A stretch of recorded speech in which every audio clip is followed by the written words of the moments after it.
Bon matin tout le monde, bienvenue encore une fois en attendant le navire. Ce matin, un matin chaud et humide ici, en tout cas au Québec, ça c'est sûr. Euh, on va continuer à s'inspirer, on va continuer à comprendre l'univers des croisières, mais là on élargit un peu partout. On va plus large que la croisière parce que on va voyager en solo et on va aller dans des places que je suis certaine que vous n'êtes jamais allé. En tout cas, il y a beaucoup de places que notre invité va nous parler que je suis jamais allée. Aujourd'hui, on reçoit Ariane Arpin-Delorme, qui est chroniqueuse voyage, auteure voyage, fondatrice de son agence Esprit d'aventure. C'est une personne extraordinaire, dynamique, une vraie passionnée. Fait que là, aujourd'hui, vous avez deux passionnés avec vous autres. Profitez-en pour poser des questions. Comme je vous dis, on va parler du voyage en solo. Je sais pas, avez-vous des peurs, des craintes? Le faites-vous, vous, voyager en solo? Puis comment vous faites aussi pour arriver dans choisir vos voyages? Parce que là, on va parler des destinations. On va aller dans des destinations, on va dire polaires, mais elle a fait plein de places. Elle a plein de photos. Alors, je vous invite à me faire un petit coucou pour dire que ben, vous êtes là, vous êtes content d'être avec nous. Deux choses avant que j'aille chercher Ariane.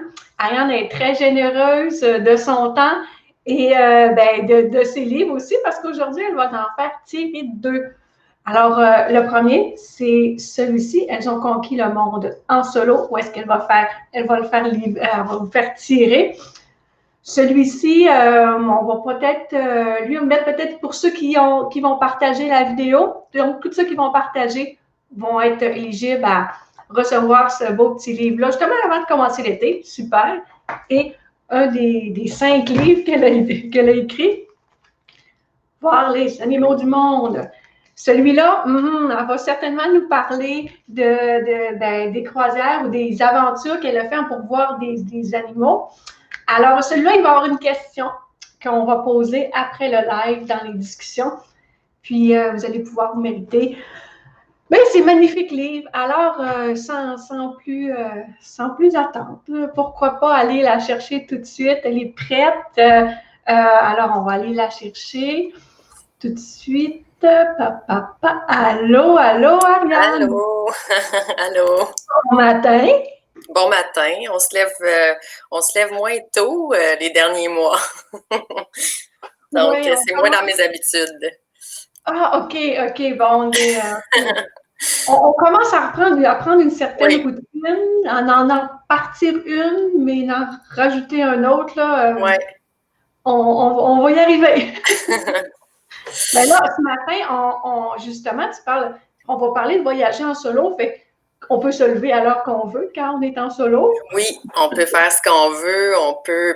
Pas qu'on peut pas faire ce qu'on veut quand on voyage entre amis ou en couple. C'est juste que ça demande évidemment plus de mettre les choses au clair avant de partir et puis de se respecter aussi sur place. On n'est pas obligé de toujours faire tout ensemble quand on voyage en couple ou entre amis, mais en solo, disons que ça permet de faire un bout de chemin avec les voyageurs qu'on rencontre, puis mais de pas nécessairement faire des compromis qu'on n'a pas envie de faire. Donc, c'est un des beaux avantages. Moi, j'aime beaucoup voyager en solo, sans rien enlever aux autres formules. Là, mais... On apprend beaucoup de choses quand on est en solo. Moi, je l'ai fait à plusieurs reprises il y a quelques années, ça fait un petit bout, par exemple. Mais c'est comme un besoin qu'on a de partir, de se retrouver, en tout cas pour moi, là, de se retrouver avec moi-même dans une certaine bulle. Oui. C'est comme c'est de se mettre au défi aussi, parce que souvent, et peut-être qu'il va y avoir des questions là-dessus, mais souvent, c'est très insécurisant pour certains. Il y en a qui partent. Mais il faut pareil, il y a des règles. Hein? On va en parler tantôt. Il y a des petites règles de base qu'il faut suivre parce que des fois, on peut se retrouver dans le pétrin. Oui, ben c'est sûr qu'il y a plein de trucs, à suivre si on veut bien profiter de notre voyage. Mais ça m'a aussi appris, ben, le voyage en général, là, mais ça m'a aussi appris qu'on peut pas, même si on est très préparé, on peut pas tout contrôler. Fait que je pense que c'est un bel exercice aussi à apprendre dans la vie tous les jours. On peut pas, hein, on le voit dernièrement qu'il y a des choses qui sont hors de notre contrôle. Donc après, c'est une question de s'être préparé, peut-être différents plans, puis d'apprendre à s'adapter, en fait. C'est ça, hein, le voyage aussi, là. Donc, c'est d'apprendre à s'adapter puis d'essayer d'aller chercher le meilleur de la situation. Ouais. Oui, ben on en apprend beaucoup sur nous-mêmes et le lâcher prise, comme tu dis, ça en fait partie. À un moment donné, il faut lâcher le morceau, puis ça fait partie de l'aventure de se faire, de s'émerveiller, de voir justement des choses qu'on n'avait pas pensées, pas planifiées, de faire des belles rencontres avec des gens, même si on aurait voulu le planifier, jamais ça serait arrivé comme rencontre. Non, c'est ça. C'est d'être capable de saisir les occasions, en fait, quand ils passent, mais en même temps, surtout quand on voyage seul comme femme, c'est aussi d'écouter son instinct, sa petite voix intérieure, de dire ça me semble une belle expérience culturelle, mais il y a quelque chose qui me dit que pour le moment, je comprends pas. Il y a quelque chose qui me dit que je suis peut-être mieux de pas y aller. Et elle se trompe pas, la petite voix. Hein? Elle nous dit pas ce qu'on veut entendre, toujours, au moment même, mais elle se trompe pas. Donc, je pense que ça, c'est un truc... c'est vraiment le truc principal. Puis dans tous mes livres sur la thématique, autant sur le dernier collectif que j'ai dirigé, Elles ont conquis le monde en solo avec 9 autres auteurs. Donc on raconte en fait le voyage en solo, un des voyages en solo qui nous a plus marqué, mais donc qui justement, on a pris le recul nécessaire pour comprendre qu'est-ce que ça nous a apporté, puis on raconte nos trucs aussi. Donc, écouter son instinct puis sa petite voix intérieure. Là. Oui, ça c'est si important, puis pas juste en voyage, hein? Non, mais en voyage, disons qu'on n'a pas les mêmes références qu'ici. Donc, il faut se préparer autrement. Est-ce que, moi, quand j'ai commencé à voyager en solo, puis dans le livre, je raconte entre autres un périple en Inde. Je suis partie 1 an en Inde en solo et 1 an en Asie du Sud-Est. Il n'y avait pas tout, il y avait des forums, on appelait ça des forums dans le temps. Oui. Il n'y avait pas de blog, il n'y avait pas vraiment d'informations si accessible pour les femmes qui voyageaient en solo. Puis, des fois, je repense, j'ai dit, j'avais la naïveté d'avoir 24 ans, puis d'avoir déjà voyagé avant, puis en solo, mais bon, là, c'était différent. Donc, ça me fait faire des choses que je ferais pas nécessairement aujourd'hui ou différemment. J'ai été chanceuse dans mes malchances, disons, donc il m'est rien arrivé de catastrophique. Mais puis je veux pas me souvenir de ça non plus. Je veux juste apprendre de ces expériences-là. Mais aujourd'hui, l'information est là, que ce soit sur les blogs, via les blogs ou les livres, etc. Donc c'est important d'aller la chercher. Des fois, je me pose la question. Je pense qu'il y a trop d'informations. Souvent sur les forums, on entend même les forums de voyage en général, pas nécessairement juste de voyage en solo. On entend évidemment souvent on lit souvent les expériences plus négatives. Ouais. Donc, je ne sais pas quel effet que ça a aussi. Tu sais, il faut, je pense, se limiter à, oui, bien s'informer, essayer de trouver que ce soit une blogueuse, une journaliste, une voyageuse en général qui nous inspire et qui semble voyager de la même façon que nous. Mais je pense qu'il ne faut pas tout lire non plus, ça peut faire peur. Hein? C'est avoir accès à trop d'informations. Ouais, on le voit aujourd'hui de toute façon avec ce qui se passe avec la crise actuelle. On a tellement accès à l'information. Il faut choisir qu'est-ce qui semble plus pertinent et non. Il faut arrêter à un moment donné, sinon ça devient plus angoissant que d'autres choses, tu sais.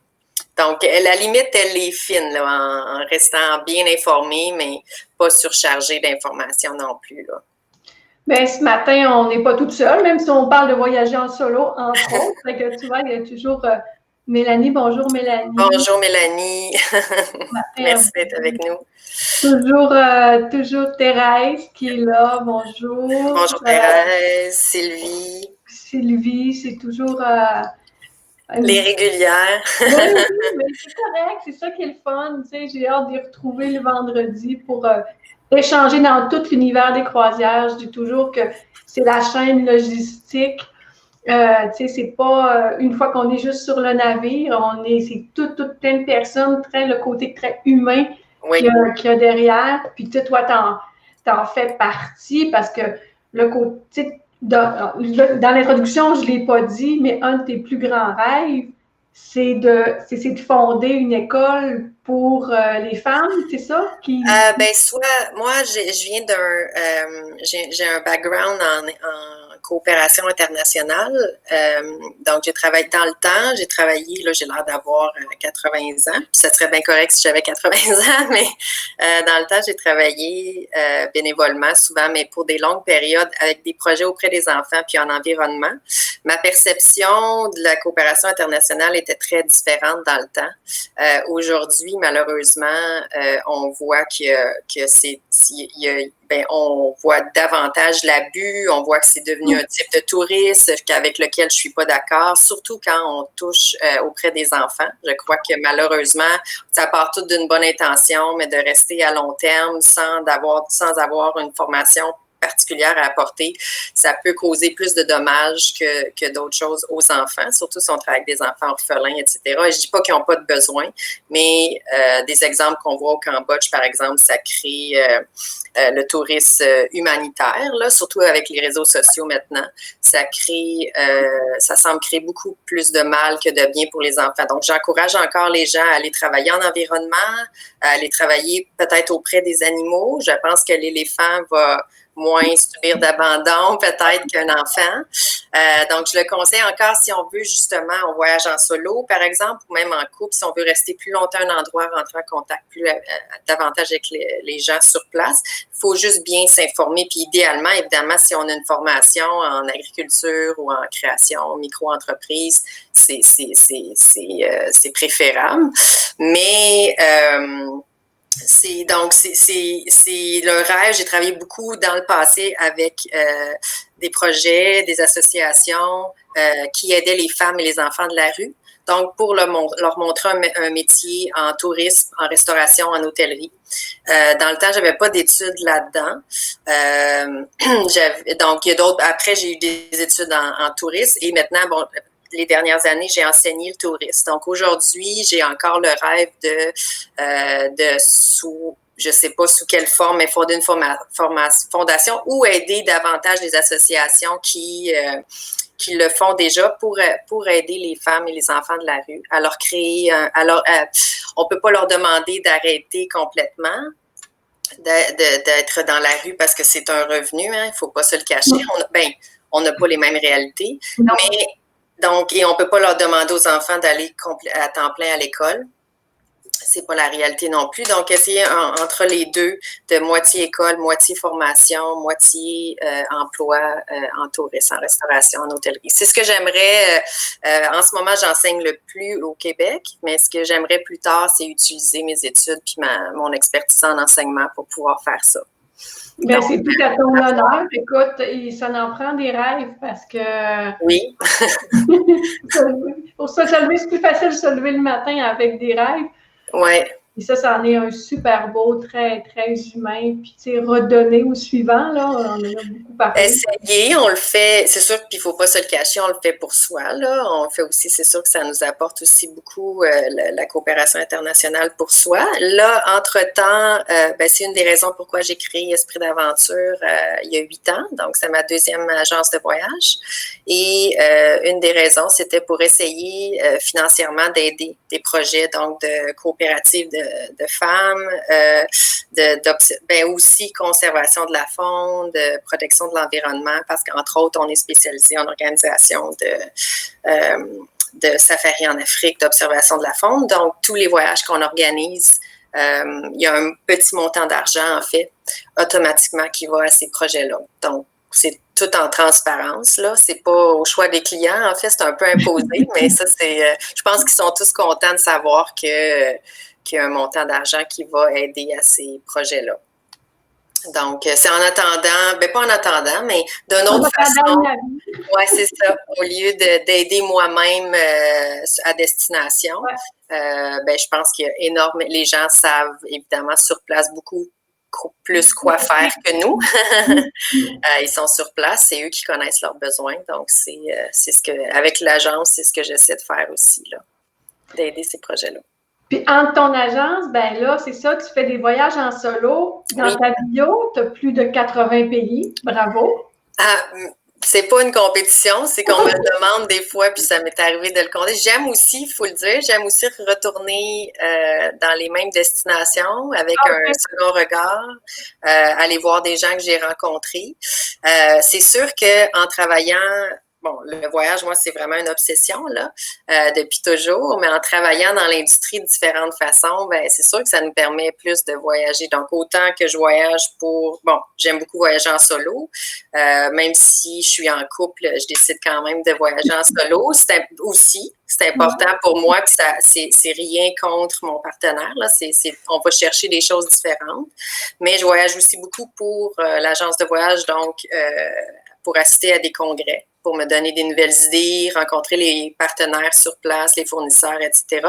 Et je voyage aussi je joins aussi des voyages de presse comme journaliste et comme chroniqueuse ou voyage. En ce moment, on écrit moins sur le voyage, on écrit plus sur la COVID et le confinement. Donc, on a tout essayé de se recycler comme ça. Mais c'est ça. Donc, différentes raisons qui m'amènent souvent à voyager en solo. Ouais. Puis, je ne sais pas si les gens ils ont des questions, parce que là, on va commencer à aller dans les questions. Puis, on va mettre des photos aussi qui s'en viennent. Je commence avec ma première question. Vas-y. OK. La première question, c'est: es-tu capable de me dire les craintes non fondées des voyageurs en solo? Il y en a certainement une belle liste. Il y en a plusieurs, ouais, je pense. Ben, en fait, comme je disais tout à l'heure, ça manque pour plein de raisons, ça manque la naïveté quand début de la vingtaine, parce qu'évidemment, on a moins d'expérience de vie, donc aujourd'hui, là, j'ai eu 40 ans l'année passée, ben, j'ai encore, c'est ce que les gens souvent me disent, tu dois plus, tu dois plus avoir peur de rien. Je crois pas ça, moi, les gens qui me disent qu'ils n'ont pas peur de rien, là. Je dis, ben oui, on a encore des inquiétudes, on a encore des craintes. Faut en rire un peu. On a encore des espèces de tocs, tu sais.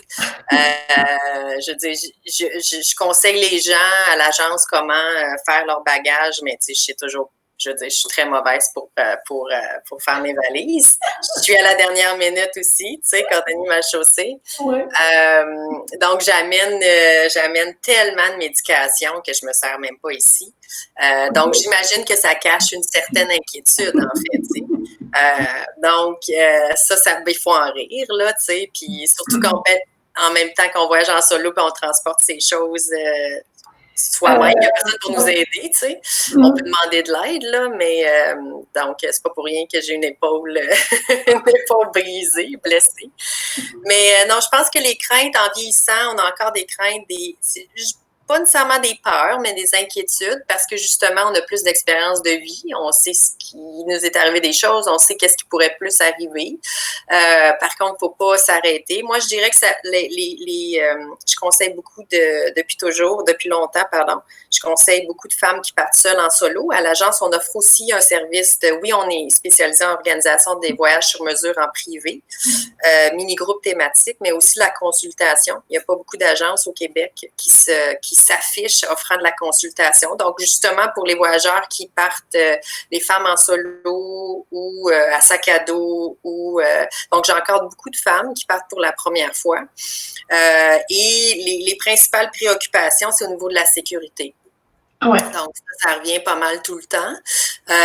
Au niveau aussi de la relation, je dirais, avec les hommes sur place, tu sais, quoi faire, quoi pas faire, comment...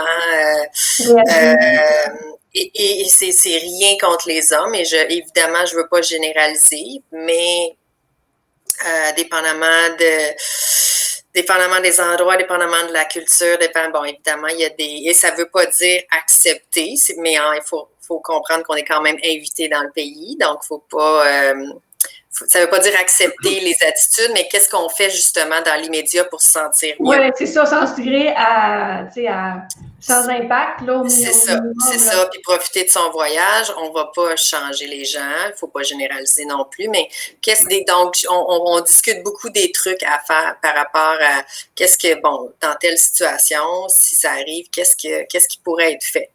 Mais donc, je dirais au niveau de la sécurité, donc il y a plein de conseils, évidemment, si on voyage en solo à un plus long terme puis qu'on a moins fait ses réservations, ben donc au moins faire la réservation de l'hôtel avant, que ce soit avant même de prendre la croisière, dépendamment si on reste quelques jours, le transfert aussi qui vient nous chercher directement au lieu de prendre un taxi. Donc, il y a plein de petits trucs, mais ça tourne beaucoup autour de la sécurité, les préoccupations. Après, les gens, ça me fait pas rire parce que je comprends très bien. Les gens ont peur de s'ennuyer, ont peur de se sentir seuls. Oui, moi, je le vois en commentaire, ça, sur les croisières, mais moi, je peux pas partir toute seule, parce que je vais m'ennuyer, pardon. Oui, mais ça, on le sait pas. C'est ça, on le sait pas tant qu'on l'a pas fait. Puis même, je parle à des femmes qui semblent, puis elles-mêmes le disent, semblent plus timides peut-être dans la vie de tous les jours. Mais justement, là, quand on voyage seul, ben on s'oblige à aller plus vers les gens. Et comme femmes, les gens, autant là, les couples, les familles, peu importe, viennent beaucoup plus vers nous parce qu'ils sont curieux. Les autres femmes sont curieuses aussi. Les enfants, évidemment. On est Puis là, encore là, je veux pas généraliser, mais on est un peu moins peut-être menaçante que peut-être des hommes qui voyagent ensemble. C'est ce que les gens me disent, là. C'est pas nécessairement moi qui pense ça. Donc, les gens viennent vraiment beaucoup vers nous. Donc, si justement on veut rencontrer d'autres voyageurs pour un petit bout de chemin, pour une visite, pour un transport, etc., partager, c'est très facile. Même que j'ai des voyageuses qui me disent non, moi je veux voyager seule pour être seule parce que dans ma vie tous les jours ça me le permet pas. J'ai besoin justement, surtout si on a des enfants, j'ai besoin de faire le point. Hein. Le voyage, c'est la meilleure occasion de faire le bilan, le point sur aller chercher des réponses, disons, à certaines questions. Des fois, ils me disent, là, j'arrive même pas à être seule. Là. Dans le sens qu'on rencontre beaucoup de gens si on veut. Puis il y a plein de trucs, justement, pour rencontrer des gens. Donc ça, c'est sûr qu'on s'ennuie pas puis qu'on fait encore plus de rencontres. Après, si il y a un moment, puis ça peut paraître drôle, là, mais il y a un moment souvent que les femmes me disent, puis je comprends très bien parce que moi aussi, j'ai eu ce questionnement-là. Là, le déjeuner seul, ça me dérange plus ou moins. Luncher, plus ou moins, parce que, en excursion, etc. Mais le soir, manger seul, puis que ça soit justement en croisière ou etc. Manger seul ou manger justement, m'intégrer à des gens, je me sens pas à l'aise, qu'est-ce que je vais faire, qu'est-ce que les gens vont penser, etc. Ça, de toute façon, les gens vont toujours penser quelque chose, peu importe ce qu'on fait. Tu ne vas pas par toi-même, là, parce que si tu vas te priver peut-être d'une super belle expérience, parce qu'eux peuvent peut-être te juger. Non. Des fois, le premier soir, dans un camp, si on joint un mini-groupe, parce qu'on peut commencer le voyage en joignant un mini-groupe ou une croisière en mini-groupe, puis continuer seul par la suite. C'est peut-être le premier soir une adaptation, mais puis sinon, il y a plein de choses, il y a plein de trucs à faire seul. J'en donne aussi, que ça soit regarder ses photos, écrire. Moi, en portant plusieurs chapeaux, j'aime bien, c'est rare, là, mais que j'ai un soir, je suis seule, je vais souvent aller m'asseoir au bar de l'hôtel, je vais travailler, j'ai un article à écrire, etc.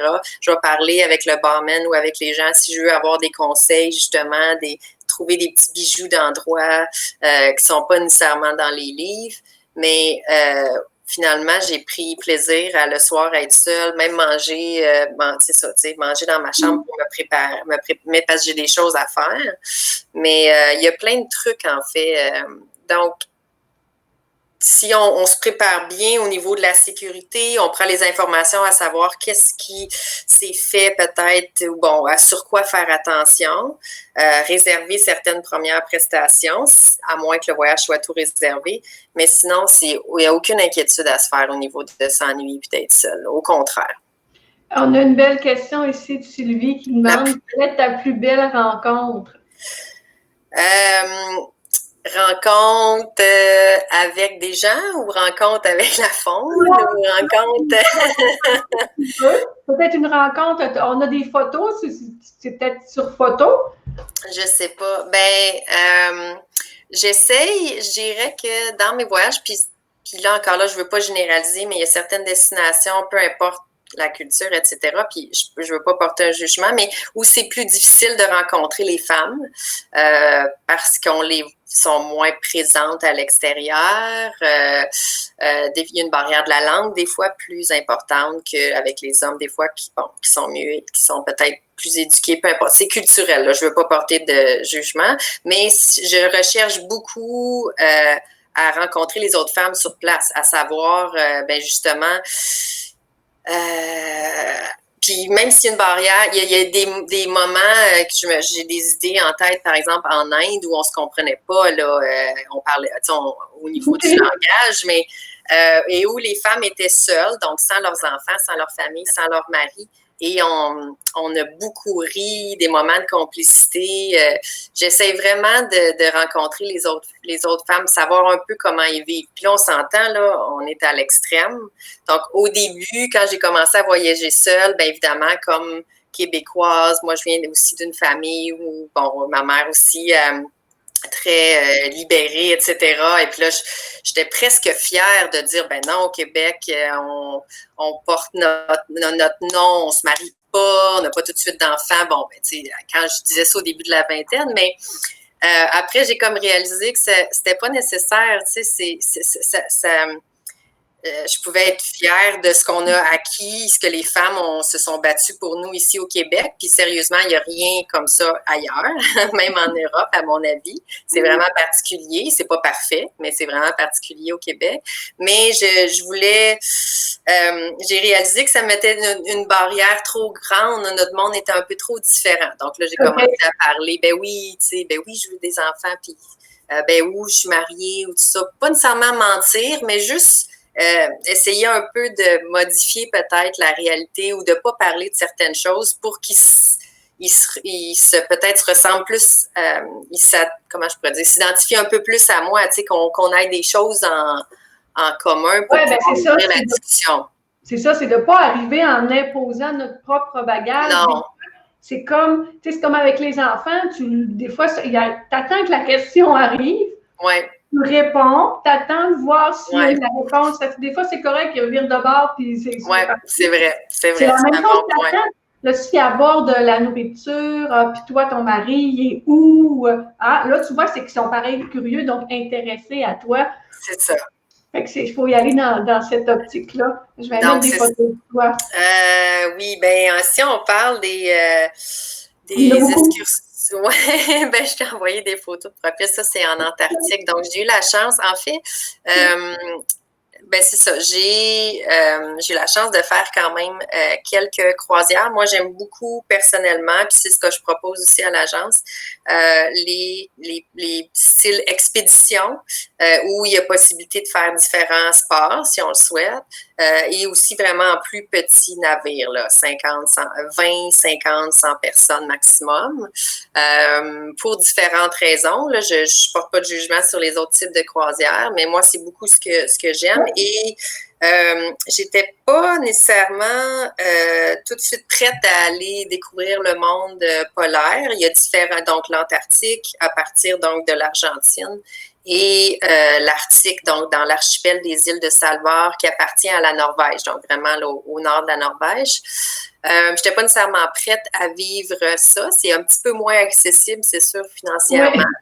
Mais j'ai réalisé que c'était un rêve pour beaucoup de gens.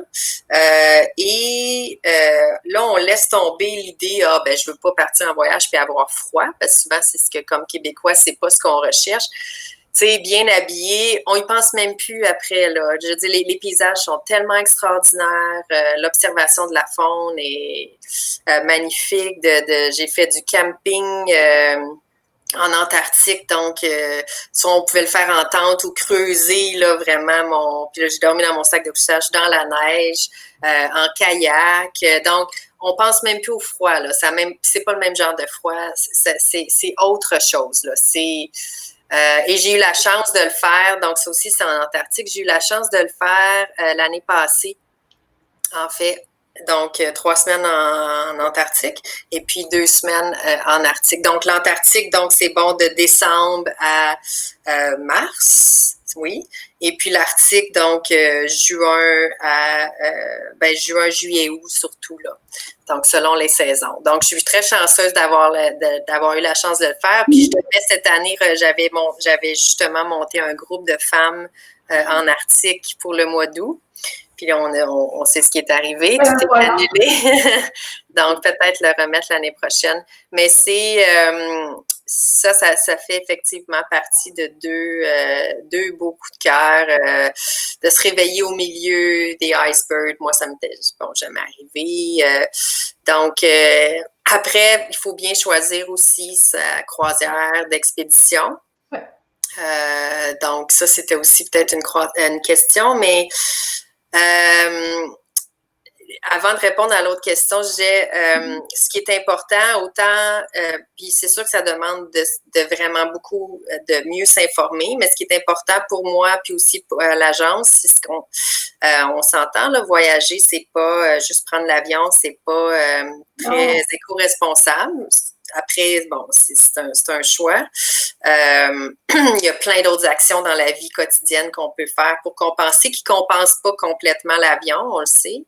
Mais toutes les expéditions, les croisières qu'on offre ou que j'ai fait aussi, et à l'agence, on est aussi 100% carbone neutre. Donc ça, c'est important. C'est possible aujourd'hui pour certains navires d'être 100% carbone neutre. Donc vraiment de tout réutiliser. Et aussi de participer à des projets là, tu me dis si je parle trop. Je veux passer des photos. Moi, c'est des photos, où est-ce que tu t'en vas? Toujours en Antarctique, mais ça va se faire maintenant en Arctique. C'est des projets de sciences citoyennes qu'on appelle. Donc, pendant les différents navires ou équipes d'expédition travaillent entre autres avec la NASA aux États-Unis ou d'autres entreprises, d'autres associations, d'autres organismes. Et comme les scientifiques n'ont pas la chance financièrement d'aller très souvent sur le terrain et récolter les données, donc, ils ont proposé il y a quelques années certains guides d'expédition que je connais bien, qui sont devenus des amis, et ont proposé, nous, on y retourne souvent avec les voyageurs. Donc, on peut récolter les données de l'eau, les oiseaux, le vent, pas les oiseaux probablement parler, mais récolter différentes données. Si vous nous montez un kit spécial, là, après ça, on vous envoie les données électroniquement, et ce qui fait que la science peut avancer théoriquement plus rapidement et se fier sur les statistiques pour faire pression sur le gouvernement. Donc, pour monter des projets de loi pour protéger l'environnement. Donc, ça, donc, en tant que voyageur, tu prends part vraiment, tu participes à ton voyage en tant que tel. Oui. Oui. Ça, c'est génial. Là. Donc, ça aide beaucoup la science, effectivement. Je pense que il y a plein d'autres actions à faire, mais ça, je pense que c'est des belles initiatives qui ont été prises par des guides d'expédition. Justement, ça, c'est à part l'observation de la faune que j'aime beaucoup, comme sport, comme je mentionnais, j'aime beaucoup faire de la randonnée. Trek randonnée. Je suis une ancienne guide en montagne, donc j'ai guidé, entre autres, au Népal. Ça, c'est en Australie. Donc là, tu m'as dit, je t'envoie des photos. Non, c'est parfait. Okay. Donc, puis avec le temps aussi à l'agence, je pense que c'est devenu aussi pas mal. Mes voyageurs intègrent beaucoup la randonnée. À la journée, j'ai des voyageurs qui vont me demander d'organiser leur trek au Népal, faire le Kilimanjaro en Tanzanie, que j'ai fait, mais que j'ai pensé y laisser ma peau. Ah oui.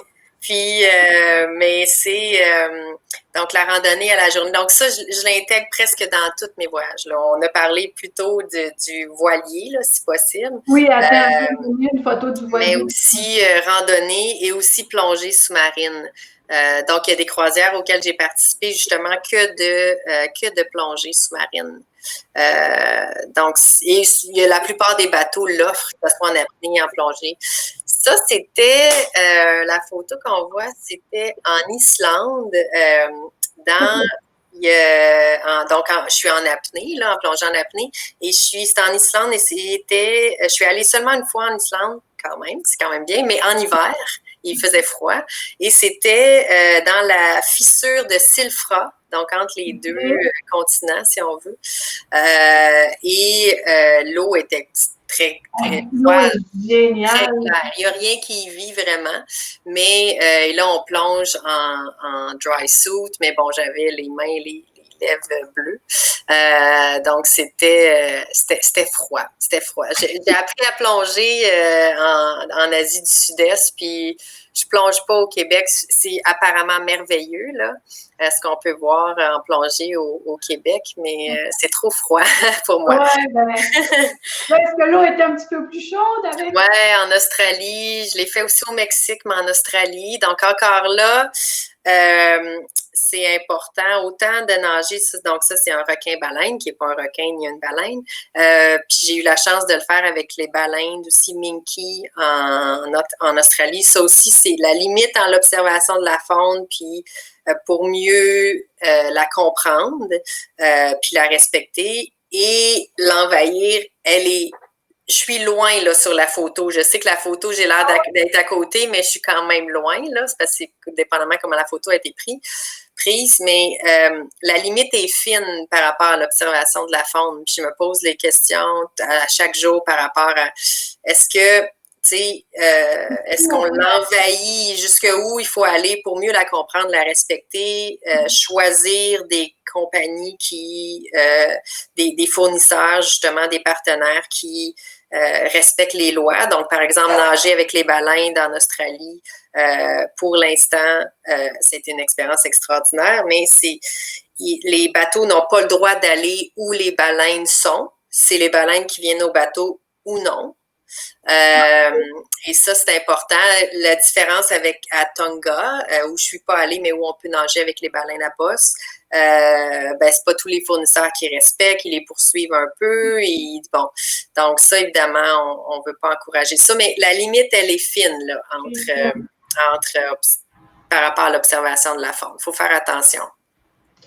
On est à l'eau, mais là, on va aller sur Terre parce que ça, c'est une photo qu'on retrouve dans un de tes livres. Je me souviens, c'est la première fois que je l'ai vue. Celle-là avec les gorilles. Oui, c'est la photo de profil que j'ai mis dans le livre Voir les animaux du monde. Ouais. Donc, ça, c'est au Rwanda, il y a quelques années où j'ai eu la chance d'observer les gorilles de montagne et je l'ai faite l'année suivante en Ouganda.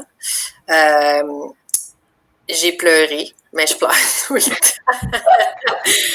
C'est encore là, la limite, elle est fine. Là. Il faut respecter 7 mètres et on a le droit de passer 1 heure avec eux, pas plus.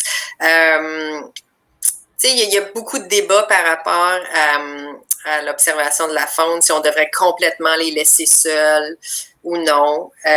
En théorie, dans un monde idéal, j'imagine qu'il faudrait les laisser seuls complètement. Par contre, ce que j'explique, puis après, à chacun peut prendre ses décisions, mais ce que j'explique pour le Rwanda et l'Ouganda, l'observation des gorilles de montagne a amené, et donc l'industrie touristique autour de ça, la création de villages culturels, offrir des emplois de guides, de porteurs, etc., les hébergements autour, a vraiment amené en quelques années seulement à enrayer complètement le braconnage auprès des gorilles de montagne. Donc, c'est un beau succès. Ouais. Si on coupe l'industrie, puis c'est pas parfait, mais le Rwanda est un bel exemple qui fonctionne. Si on coupe l'industrie, on peut pas demander aux braconniers d'arrêter de le faire puis de pas leur offrir rien en échange. Là. Il faut leur offrir des métiers, il faut leur trouver une façon de subvenir à leurs besoins puis à leur famille. Donc, si l'industrie arrête complètement, je sais, puis en plus, dans les circonstances d'aujourd'hui, on peut s'imaginer ce qui pourrait arriver. Je sais pas. Donc, je dis pas que on a raison d'y aller ou pas, mais il faut aussi souvenir que l'industrie du tourisme a vraiment fonctionné dans ces pays-là. En développement économique, il faut regarder pareil le développement économique. Pas à tout prix, si on est d'accord. Moi, c'est seulement pas à tout prix. Mais en tant que voyageur, que ce soit croisière ou voyageur en général, on a une responsabilité de s'informer, de bien s'informer, une responsabilité, oui, de sécurité dans tous les trucs, mais de respect avec le respect des animaux, le respect du voyageur en tant que tel, tu sais, le tourisme de masse et tout et tout. Fait que, tu sais, ça, il faut être à l'affût, puis de plus en plus avec tout ce qui arrive, je pense qu'il y a quelque chose qui va comme émerger de positif là-dedans, une espèce de prise de conscience où est-ce que les gens j'espère. Bon, au moins, tu sais, peut-être qu'ils ne le feront pas, mais au moins, ils vont être au courant que ça existe. Parce que souvent, ils ne savent même pas que ça existe. Fait que c'est même pas une option pour eux autres de choix. Fait que tous les exemples que tu nous donnes partout dans les voyages que tu fais, polaires ou en solo, dans les photos qu'on voit, tu sais, il y a un choix qui a été fait en tant que voyageur au départ. Oui, il faut. Après, on ne sait pas évidemment aujourd'hui où l'industrie du voyage va se diriger. Hein? C'est sûr qu'elle va être différente. J'espère qu'on va bien avoir appris certaines. Je pense que les gens vont avoir encore le goût de voyager, mais peut-être de façon différente.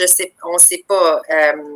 Ici, on propose déjà des voyages vraiment privés qu'avec un chauffeur ou les gens eux-mêmes dans leur voiture. Est-ce que ça va continuer davantage parce que les gens veulent, certaines personnes du moins, veulent se retrouver plus en individuel? Peut-être, je ne sais pas. Mais ça reste quand même que j'espère qu'au niveau conscience écologique, etc., qu'on va choisir des partenaires qui font des efforts vraiment pour améliorer les choses. C'est ça, non. Mais au moins, on est conscient de l'effort qui est fait. Ça, je ne sais pas si...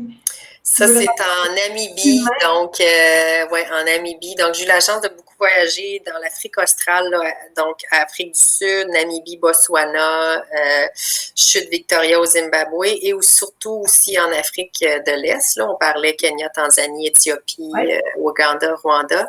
Ça, c'est la Namibie. Je dirais que c'est, bon, il y en a plus, quand les gens me demandent le plus bel endroit, il y en a tellement, mais ça, c'est un pays, je dirais, un des plus photogéniques que j'ai vu, là, vraiment, où il y a le désert de Sosovai, le désert du Namib, pardon, qui occupe la plupart du territoire. C'est très, très photogénique, ouais. C'est magnifique et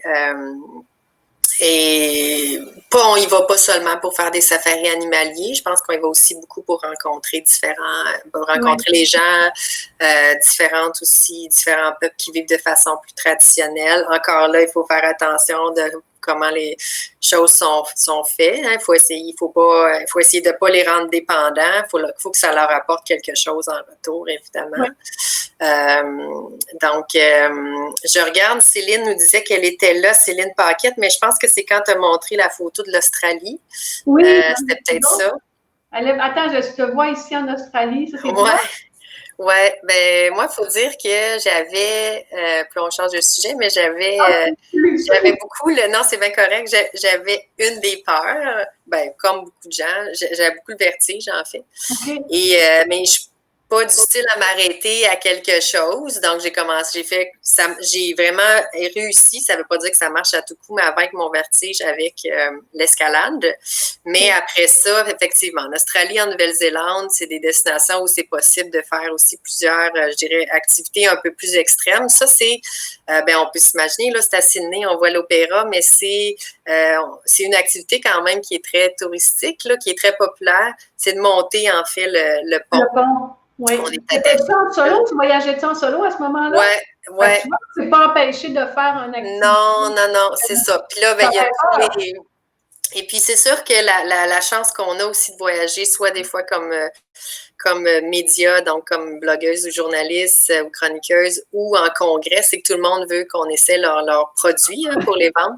Donc, autant que souvent, j'en demandais pas autant, mais que ça a été extraordinaire. Là, j'apprécie vraiment beaucoup, mais autant sauter en chute libre, la montgolfière, le bungee, bon, là, entre autres. Donc, il y a plein de sports un peu, je dirais, un peu plus extrêmes. Puis que c'est sûr que, ben là, c'est ça, vertige, ça travaille le vertige, mais c'est une belle... l'Australie, Nouvelle-Zélande, paysage magnifique pour l'observation de la faune aussi, plongée ou non, là. C'est des belles destinations que je me suis donné la chance de découvrir vraiment en profondeur, mais que peut-être depuis les 4-5 dernières années. C'est plus loin, mais en même temps, c'est aussi plus accessible. Hein? Si on conduit par soi-même, etc. Donc, plus autonome. Plus sécuritaire. Ouais, en Nouvelle-Zélande, je me suis permis de faire de la randonnée en solo. Donc, je disais que je mentionnais beaucoup que j'aimais de la randonnée. Je l'ai fait seule, ça a bien été. Ça, c'est une activité que des fois, de faire en solo, c'est moins évident au niveau sécurité. Là, là j'ai pris la chance, puis ça s'est bien passé. Je dormais dans des lodges, par contre, le soir. Je dormais pas en camping seule. Je suis pas prête encore à le faire, là, nécessairement. Dormir en camping seul, même au Québec, tu sais, je sais pas, là, je me pose la question. Il y a plein de belles randonnées au Québec, là, ça c'est sûr, là, ouais. Oui. Alors, écoute, tu parlais de seul, mais là, tu as vu, je cherche la photo que si on mélange animaux et... Attends, je l'ai pas... Entre-temps, je vois la question de Sylvie Gagnon. Ouais, ça, c'est Montgolfière. Si je me trompe pas, celle-là, là, ça fait prétentieux ce que je viens de dire. J'ai eu juste la chance d'en faire quelques-uns, mais même une fois, ça aurait été extraordinaire. Ça, si je me trompe pas, c'était... c'était-tu en Australie? C'était peut-être en Australie où j'ai eu la chance de le faire du haut de la savane du Masai Mara au Kenya. Donc, on peut voir les animaux en fait. Donc, ça, si c'est à choisir, c'est assez dispendieux, mais à choisir une expérience, c'est de le faire, je pense, soit au Serengeti en Tanzanie, au Masai Mara au Kenya, parce qu'on peut voir les animaux aussi. Sylvie mentionnait posait la question que j'ai déjà eue, la différence entre voyageurs et touristes. Je vais répondre de ce que je pense, mais je suis pas nécessairement super à l'aise moi, je pense que parce que on entend souvent les voyageurs, ou peut-être plus dans le passé, dire les voyageurs vont voyager vont être plus ouverts d'esprit, vont aller plus vers les gens. Les touristes vont être plus de passage. Ou rester dans peut-être leur hébergement formule tout compris ou en croisière et pour de moins sortir. Je pense qu'on est tous voyageurs, puis je pense qu'on est tous touristes. Je pense que même si on essaye de ne pas être touriste, mais tu sais, on se met un peu les pieds dans les plats, ça reste qu'il y a beaucoup de différences, tu sais. Donc, je veux pas dire que moi, je suis une voyageuse puis je suis pas une touriste, mais non, c'est sûr que j'ai été aussi une touriste. Il y a des choses peut-être à essayer de pas faire pour essayer de s'intégrer davantage avec les gens, pour moins avoir l'air d'un touriste, là, comme on entend l'expression. Mais je pense pas qu'on devrait avoir la prétention d'être un voyageur pour un touriste. Je pense qu'on est les deux, puis l'important, c'est d'essayer d'être le plus respectueux. Ce que je conseille aux gens, en solo ou pas, là, des fois, si on n'a pas le temps de s'informer avant le voyage sur, exemple, l'histoire, la culture, etc. Puis si on compte prendre un guide à destination, évidemment, c'est une des meilleures façons d'apprendre sur le pays. Mais si on a juste un peu de temps pour lire avant de partir, c'est de lire davantage, de s'informer davantage sur l'étiquette, le protocole, quoi faire, quoi pas faire. Quand on rentre... Oui, au niveau des vêtements, au niveau de la posture, au niveau de la gestuelle, au niveau du sourire, du regard, surtout encore plus entre femmes et qu'est-ce qui se fait entre les hommes et les femmes. Donc, si on est invité à quelque part, si la première fois qu'on rencontre quelqu'un, est-ce qu'on serre la main ou là, aujourd'hui, on ne fait plus rien. On est comme, mais bon, il est à 2 Là, mètres. aujourd'hui, non, mais tu vois, ça a facilité. On se touche le Il est coude, puis c'est réglé, ça. ce dossier-là. Ou on, tu sais, donc la salutation, etc. Mais et je pense que ça, c'est une marque de respect, d'apprendre quelques mots, évidemment. Une marque de respect de rencontrer les gens, même si sur place, on se dit, bon, ils savent qu'on est touristes. Puis, mais je pense qu'ils apprécient si on essaie de faire la bonne Oui. chose, tu sais. Les gens, ils voient l'intention, les personnes bien intentionnées, là, ils voient que l'effort est là, Ouais, même si c'est maladroit, mais ils se ouais. mettent dans notre peau, il y a plus d'empathie à ce moment-là. Je Ouais. pense que ça, c'est donc les ressources qu'on trouve en ligne, souvent, c'est plus au niveau affaires, tu sais, quoi faire, quoi pas faire, mais il y en a quand même, il y en a quand même aussi dans les bouquins, etc. C'est ça, tu sais, gérant de femmes, homme, c'est ça. Quoi porter, quoi pas porter, quoi faire, quoi pas faire. Là, C'est ce que je regarde, conseille. ça fait 50 minutes déjà. Déjà? Ça l'arrête Euh, plus. d'autres questions? C'est ça, j'invite les gens, s'il y en a qui veulent poser tout de suite les questions, on fait le last call de questions du jour. Il y a plein de questions. Écoute, on avait une super grande série. On en a parlé, on en a parlé au travers, en fait, différentes astuces, donc, pour voyager en solo, Ouais. qu'est-ce qu'on fait si on a peur de s'ennuyer, mais aussi, comment se préparer, tu disais une expédition polaire, comme je disais, bien choisir les partenaires, hein, puis bien choisir les activités peut-être possibles à faire. J'ai une question. Oui. J'ai une question. J'avais lu, quand tu pars en expédition justement polaire, que ça serait intéressant pour les voyageurs de prendre un petit cours de photo. Parce qu'il semble que la lumière n'est pas, tu sais, avec toute cette neige, puis toute la glace, puis pour avoir de belles photos, parce que sinon, on pourrait être déçus. Oui, effectivement, moi, c'est tellement lumineux, je dirais, donc ça n'a rien à voir, mais je dirais que souvent, oui, si on peut, on n'a rien à perdre de le faire avant de partir, mais souvent sur ces expéditions-là, il y a 1 ou 2 photographes professionnels qui donnent aussi des ateliers puis des trucs photos. Des fois, c'est plus officiel que d'autres fois, mais moi, ça m'a beaucoup aidé. Ouais. Il y a, là, aujourd'hui, maintenant, avec nos téléphones, etc., tout le monde devient un peu un photographe amateur, c'est intéressant. Dans le passé, on organisait, entre autres, des voyages photos à l'agence, mais aujourd'hui, je pense que tout le monde en fait. Mais tu sais, laisser aussi l'appareil, le téléphone, laisser l'appareil, c'est bon, là, hein, aussi, parce que faut juste apprécier ce qu'on voit. Puis, justement, dans ces expéditions-là, la plupart, comme je dis, il y a toujours des photographes et qui envoient des photos. La compagnie envoie des photos par la suite, une vidéo, etc. Donc, vous allez en avoir là, des belles photos de toute façon. Là. Mais c'est vrai qu'on voit beaucoup de photographes amateurs. Moi, c'est ce que je fais maintenant, en fait. Je me mets amie avec des gens qui savent comment ça, c'est stratégique, ça. C'est une stratégie de voyageuse. Hein? Se mettre amie avec quelqu'un qui a vu qu'une belle appareil. C'est ça. Puis, que ça soit en plongée, etc. Parce que moi, j'ai pas le matériel sous l'eau. Puis, je me concentre sur d'autres choses, en fait. Puis, je vais récupérer mes photos ailleurs après. Parce que, moi, tu sais, on passe, de toute façon, on passe tellement de temps en plus sur le téléphone. Essayer de choisir des voyages, ce que j'ai aimé en article, puis j'ai écrit un article justement là-dessus, c'est qu'il n'y avait pas de possibilité, puis c'est rare de nos jours, mais il n'y avait pas de possibilité d'être connecté.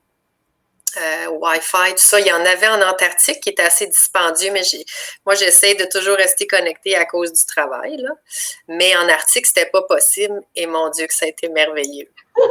J'ai travaillé quand même. J'ai beaucoup travaillé quand même, mais j'ai pas été dérangée par aucun réseau social puis de courriel rentrant. Donc, j'ai écrit un article justement là-dessus qui va sortir. puis dans le magazine Véro ou le magazine Elle Québec, puis justement des retraites de détox là, numérique. Ouais, de plus C'est en rare. plus. Oui, mais en même temps, c'est rare qu'il y ait des endroits où ça passe pas. Essayez ça de le faire au Québec. Hein, Enfin, au Québec, je parle du Québec aussi parce que moi, mon téléphone passe moins au Québec ailleurs. Là. Donc, il y a plus de façons d'être déconnecté au Québec. Surtout après le confinement où les gens ont été encore plus en ligne, là, connectés. Je pense que ça devrait être quelque chose de se prévoir dans les prochains mois. Une retraite de détox numérique, là. Oui, c'est bon, ça. Enfant, pas enfant, là, on va gérer ça, tu vas voir. Ben, ça, c'est sûr que c'est ça. Avec les enfants, ça aide des fois, là, mais à voir.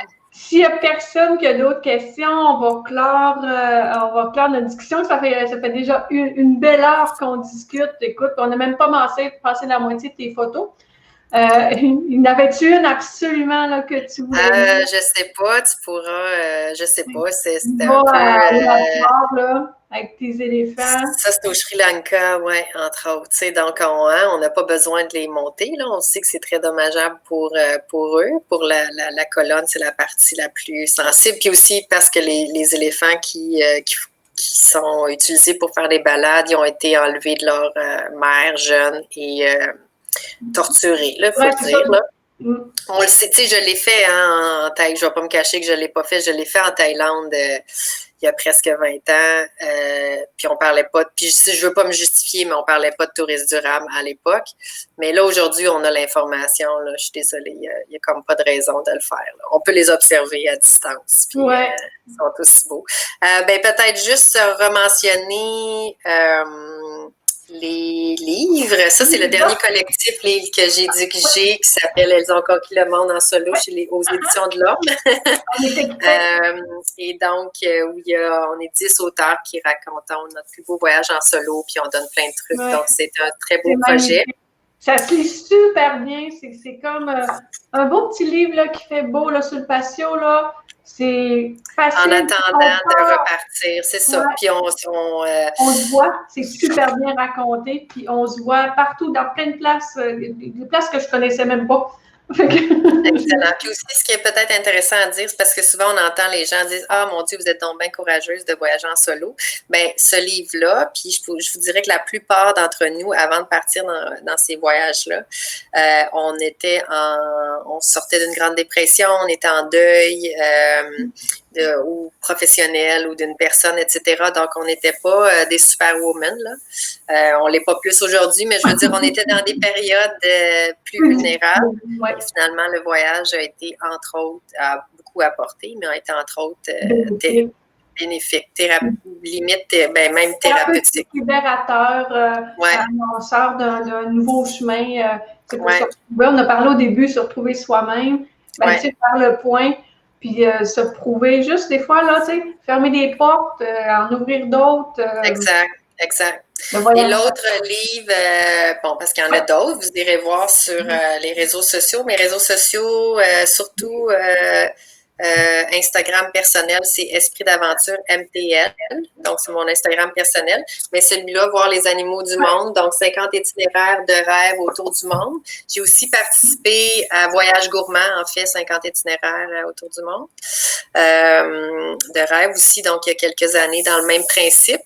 Et celui-là aux éditions Ulysse, et je vais vous envoyer en fait la version Esprit d'aventure. Et je viens juste de terminer l'écriture d'une fiction, ma première fiction, donc qui était quand même un défi d'être créatif, d'écrire une fiction quand on vivait dans un film de science-fiction pendant la pandémie. Donc, ça a été un très grand défi. Je l'ai terminé, mais je viens d'apprendre il y a quelques jours qu'elle va être remise au printemps 2021, la publication, comme beaucoup de livres, malheureusement. Donc, j'espérais que ça reste là, pour l'automne 2020, mais ça va être... Fait qu'il faut que je me trouve un autre projet de livre là, pour l'automne 2020. On a une dernière question de Pascal Croisière. Ça, c'est la France qui nous écrit, Ariane. Excellent. Arctique et Antarctique, dans quelle destination peut-on espérer la meilleure météo pour des photos? Ben, c'est ça, comme on mentionnait peut-être un peu plus tôt, l'Antarctique, en fait, donc là, je parle de la section à partir là, de l'Argentine. On part de l'Argentine, décembre à mars, donc c'est la saison. Et puis l'Arctique, moi, je conseille, c'est ce que j'ai fait. Il y a plein d'autres destinations, que ce soit le Groenland ou la partie aussi au Québec, hein, évidemment. Mais moi, j'ai fait l'archipel des îles de Svalbard, qui donc appartient à la Norvège. Et là, on parle juin, juillet, août davantage. Et là, puis moi, c'était la première fois que je le vivais, c'est le soleil de minuit. Donc, s'il fait clair 24 heures sur 24. Ça, c'est assez particulier parce qu'on ne sait pas quand se coucher, puis il fait toujours clair. Puis, donc, ça, c'est en tout cas, quelque chose à vivre. Donc, ça, c'est les deux meilleures périodes. Ah, donc, super, ça. Écoute, on est dans les derniers, des beaux merci. Merci. N'hésitez pas, excuse-moi, je voulais pas t'interrompre, mais n'hésitez pas à continuer à poser des questions si ça vous vient, ou via peut-être la publication que tu vas mettre sur ta page Facebook, puis j'irai voir pour y répondre. Oui, exactement. C'est continu. Écoute, ça rentre. Il y a tellement, ben, on s'ennuie peut-être aussi de voyager, puis c'est correct, c'est pas dramatique. Puis je voyageais déjà au Québec avant, puis je vais continuer de le faire encore plus cet été, on espère.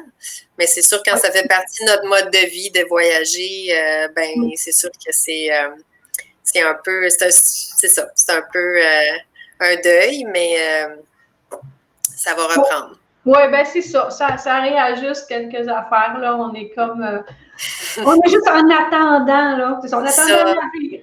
C'est ça. On attend de voir ce qu'il faut. Puis, ben, espérons faire les choses un peu différemment, encore plus de façon plus respectueuse, si possible, pour la planète. Merci. Ça fait plaisir. De ton temps. Écoute, ça passe trop vite. Je pense que les gens ont apprécié. Je dis là, les livres qu'on a parlé, on en fait retirer. Il y a toujours notre fameuse question sur les animaux. Là, sur le livre des animaux, on va poser une question. Et pour Elles ont conquis le monde, ben, ça va être ceux qui ont participé, mais peuvent participer aussi en partageant le live. Fait que encourager les artistes et auteurs québécois. Il y a un mouvement qui s'appelle Je lis bleu. Donc, et puis, si vous voulez acheter chez des libraires indépendants, c'est leslibraires.ca. On essaie essayer d'encourager, c'est ça, les auteurs québécois, parce que c'est comme ça qu'on peut proposer d'autres projets de livres. Puis, Parfait. Écoute, je te libère. Merci encore une fois. Très authentique, avec des belles valeurs que j'ai, moi. Ben oui. Fait que, on va sûrement s'en reparler pour plein d'autres projets, j'en suis certaine. Moi aussi. Ben, merci à tous et à tous. Puis, n'hésitez pas si vous avez d'autres questions. Parfait. Merci. Bye. Ben voilà, ça termine notre épisode du jour. On fait notre 14e en attendant le navire avec Ariane. On a parlé de polaire, on a parlé de voyager en solo. Plein de photos, c'est toujours inspirant de voir qu'il y en a qui le font. Solo, moi, je le faisais avant, un petit peu moins présentement, mais c'est toujours quelque chose qui vient nous chercher. Puis Ariane, elle a toujours une manière de raconter les choses très personnelle, je reviens encore avec mon authentique. Fait que pour les livres, ne vous inquiétez pas, on va faire tirer ces deux beaux livres-là parce qu'elle est très généreuse. Puis je vais rentrer en contact avec vous. Je crois qu'on va faire un dernier mois de juin en attendant le navire comme ça, au vendredi 9h. Je suis en train de regarder comment que je pourrais l'amener plus loin pour l'été.